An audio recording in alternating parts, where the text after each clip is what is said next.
Prej 3 ditësh, 10 kamionistë kanë ngelur të bllokuar në Qukës pas mbylljes së rrugës në Librasht, duke bërë të pamundur për të vazhduar më tej rrugën e tyre drejt Tiranës.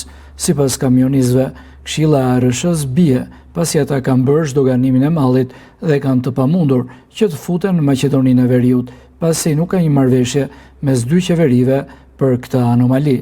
Ata tregojnë se përveç lodhjes, pritja e gjatë sjell edhe dëm të madh ekonomik. Isha në Kafshicë. Gjatë rrugës na njoftuan që është mbyllur rruga, erdhëm këtu vajta pothuajse 3 ditë që dashu, nuk kemi asnjë njoftim. Thanë që sot në orën në mesditë do ashu, dëgjuam prapë në lajme që do ri me mbyllur. Çfarë të bëj? Nuk dim, asnjë zgjidhje nuk na jap, asnjë përgjigje, asnjë gjë.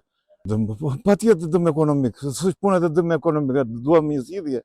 Unë jam i zhdoganuar, jam me mall lart, si mund të bëhet ajo? S'kam. Treta jemi të najt, kërkush as po në thot.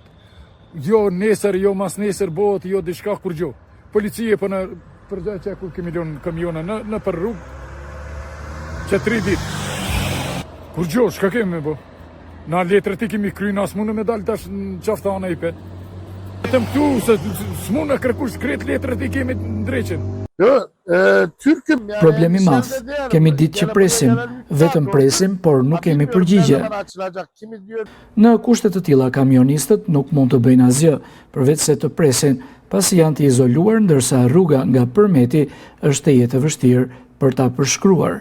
Aksi rrugor po gradet Sjafthan, një nga segmentet me ngarkesën më të madhe që lidh juglindjen e vendit me Tiranën, prej 2 ditësh paraqitet pothuajse i boshatisur në një situatë të ngjashme me periudhën e pandemisë që kaluam.